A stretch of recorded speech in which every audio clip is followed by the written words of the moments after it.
Hi, a hearty welcome to Research Live. Today marks the third phase of the running series on developing research ideas. With the discussion today hoping to explore this issue from an arts and humanities perspective.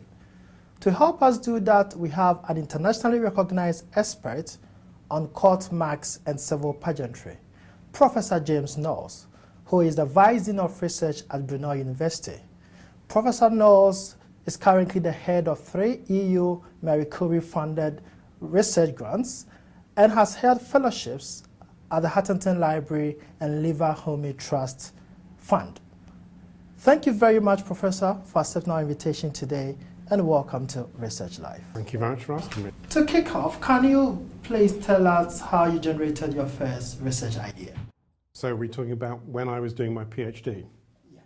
Okay, right, well, in the dark, distant past, which I existed in, I think PhD research and undergraduate degrees were slightly different.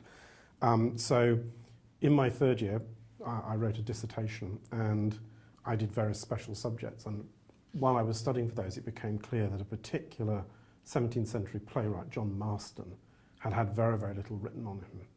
So at that point, that was how I sort of really worked out what I wanted to do, was there was clearly this gap, and John Marston was a writer who interested me. He was a contemporary of Johnson, contemporary of Shakespeare and of Middleton. So I just decided that he was the person I was going to study. And so I went off and started working on the PhD. I mean, unlike today where you get lots of training, lots of support, my supervisor sat on his sofa and said, you know where the library is, come back when you've written something, which was very much the way that research worked in those days. So I immediately headed off to the Bodleian and sat there for 3 months trying to work out what to do. And it is actually a very good discipline, if slightly alarming, because you really do have to define your own topic. So what then really happened is that I wrote on Marston, but as I was working on that, it became clear that what I was most interested in was a particular text he wrote at the end of his career, which was a masque, a court masque, or at least a masque written, in fact, for a country house performance in Leicestershire in 1607.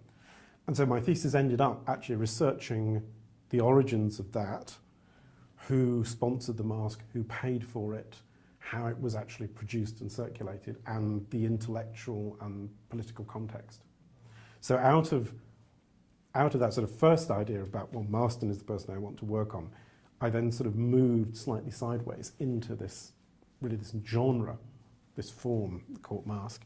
And from that really sprang my whole sense of what a methodology is meant to be, right? Working on political and historical contexts, on the manuscript and print circulation of the manuscript, on the patronage of the manuscript, and that sort of relationship between, if you like, the material conditions of production and what is actually then, you know, the aesthetic work that's produced. And because that manuscript was held in California, that led me to go out to the Huntington Library, and that opened up a huge range of archival things for me to look at. And to be quite honest, I've been mining that archive ever since. 25 years later, here we still are. So, Professor, comparing from the beginning of your research life and now or through the journey, when you have the first spark of an idea, what do you do first? Do you speak with your colleague? Do you first go to the literature, have a look if someone have done something similar, or do you do something similar? Right. Well, I think it's a little bit different, because I think there are two things. I think because I work largely on rare manuscripts and archives, so my first place really is I find things in the archive. So it tends to really be on that basis. I know, because I have a good sense of the field now, what is there, I know where I'm looking. So to give you an example though, one of the things that I found early in my career was a copy of a lost entertainment by Ben Jonson, which dates from 1609, and it was actually in the Public Record Office. And it just happened that nobody had recognised that this was what it was. It's in a very well-known set of papers, which is the State Papers, which are the government papers for the years. really from 1603 through to 1649. So very well-known set of manuscripts. Lots of scholars had looked at them, but nobody had recognised this particular text was in fact the script of an entertainment, and that it was in fact in Johnson's, but potentially in Johnson's hand, and it was certainly by Johnson. So the way I sort of recognised that was I'd done a lot of reading around the subject, and I knew there was this gap, and it happened that I'd been in fact working on an entirely different essay. And for various reasons, I was a bit bored in the library. So, as you do, I went and read a manuscript catalogue. Kind of sad, but that's the nature of me. And I was leafing through this, and I came across this reference, and I thought, now what on earth is that? And it immediately set off bells in my mind. I thought, that kind of sounds very peculiar. I must go and look at it. So I actually went and looked at the manuscript. And the minute I looked at the manuscript, I knew exactly what it was. And it took me about 3 hours to slot it into the sort of available chronology of Johnson's works. And really, within half a day's work, I knew exactly what it was that I'd found.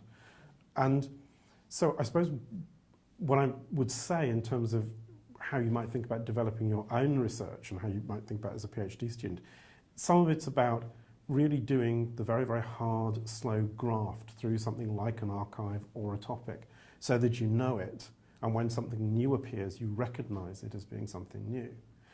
You then obviously would go and talk to colleagues and you would ask questions. So in this case, I rang the most distinguished Johnsonian scholar in the country and I said, I think I've found something. And we went through the evidence and he said, yeah, I think you're right. And once you know that, then you sort of feel much more confident. Once someone else recognises that the story is roughly in the right direction, you can sort of see yourself. So I think it's a combination of knowing the field, knowing your material. That might be an archive, it might be a particular subject, it might be a data set, it could be all sorts of things, and seeing where the gaps are. And then asking the sensible questions of colleagues and getting their sort of their view and their take on it. What I don't do is I don't rely upon colleagues to sort of suggest where the research is. I think it's really important to have your own sense of who you are as a researcher and have your own topic and actually pursue that for yourself. So on this point, actually, when you find your own topic and you see that there is a gap, you just said you called your colleague in order to have a sort of confirmation that you were on the right track. So how do you kind of manage the, keeping the idea for yourself on one side, but have the right inputs from the other side? That's interesting. I think once you get to be as sort of senior as I am, it's less of a problem. I think for PhD students, obviously it can be a little bit of an issue. So I think it's quite important to establish that you have ownership over particular things. So one of the ways to do that, of course, is to publish a short version of it. So in the case of this Johnson entertainment, I actually went and talked to a friend of mine, Alan Hollingsworth, who's a novelist and is was at the time the deputy editor of the Times Literary Supplement. And I said, Alan, I found this thing, would you be interested in an article? And they went away and they said, yes, we would. And so I was able to, I first of all gave a lecture, a public lecture in London, announcing that we'd found this thing, which was set up as part of the London, in this case, London Renaissance Seminar. So everybody knew that I'd found it. And then we published a piece about a week later in the Times Literary Supplement, which has a very fast turnaround time. So I established my ownership of it. So I think it's important to find small things, ways you can allow a certain amount of the information out or establish that you're working on this. There has to be a kind of code of honour amongst scholars that we don't work on other people's material. Or if we do, we take a different view or we find a different methodology or something like that. And that can be increasingly problematic. And there have been occasions where I have certainly felt that pieces of my work have made their way into other people's work in a way that I didn't find particularly helpful. But I think ultimately, if you're a good scholar and if you really enjoy this, you always find other things. You always find new things. So part of me thinks holding on to your research is sometimes not helpful. The point about our research is to disseminate it, is to talk about it to other people. And frankly, if you found something new and interesting and you get it out there, then everybody will recognise that and everybody will know. So I think partly it's about being a little bit confident about it. Yeah. Yeah. To date, how have you assessed the feasibility and practicality of ideas that you've initially developed? Right. Well, I think the answer to that is not necessarily terribly well, because I think with an archive you can start and you just go on until you basically drop or run out of time. And that usually is the, or boredom sets in. I probably shouldn't admit that, but I think those are the practical constraints of what we do. Okay. If we've got a big research project, then we sit down and we plan it.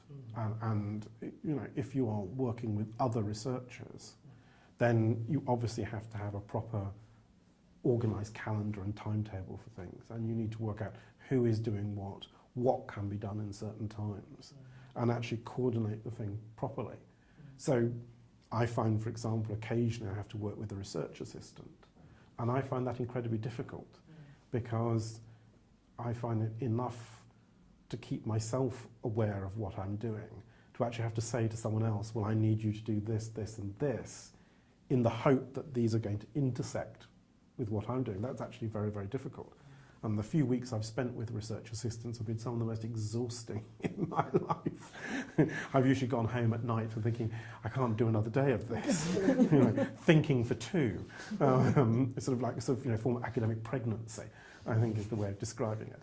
So it's an interesting relationship. But I think it is very important to be clear about what you can reasonably do. If you look at a project, you want to work out roughly how many weeks it's going to take you, and then add a bit of time for contingencies, and be really, really clear with yourself that the work takes time, and you have to take that time, and you have to be really careful about not trying to squeeze the work, because otherwise you end up producing poor quality material. So it's that really careful balance. So you were talking about prioritize on things to do. When you have a pool of realistic ideas generated, how do you set up your priorities? Well, what I tend to do is make lists. I'm a great maker of lists, I think. The list is the main tool in this. What I tend to do is I'll tend to make a list and then I'll sit and stare at it for a few hours and try to work out which one looks to me like it's going to be the most obvious. Very often, in the kind of work I do, what you can do is dictated by the survival of the documents. So there's a certain point where if there isn't the evidence, you can't go any further. You can reach a certain point, you can hypothesize from that point, but really you run out of track at a certain point. So that's one way I sort of tend to prioritize. I tend to look for rich sources, which are then going to potentially produce lots of material. And what I will tend to do is, where I've got 3 or 4 ideas which are interconnected with each other, which is often the way it arises, I will try and work out which one will give me the most sense of the rest of the project and use that as a kind of foundation and then work my way through. So I'm currently working on a project on a text which was staged in 1634 at Bolsover Castle in Derbyshire. And we've just done a performance of it for English Heritage. And from that I need to write some academic articles. So we need to write a piece actually about the performance, we need to write a piece about the context of it, the political context of it, and we need to write a piece about how it relates to other entertainments in that particular year. So there you prioritise really by the fact that the performance is in your mind at the moment, so you want to finish that piece while it's fresh in your mind. And then of the other two, it seems to me that the piece on the political context and the piece on the, if you like, the generic context, the actual other entertainments, one will follow very nicely on from the other, so it has a kind of logic to it. So I always try to see that sort of pattern and develop it. Not always easy.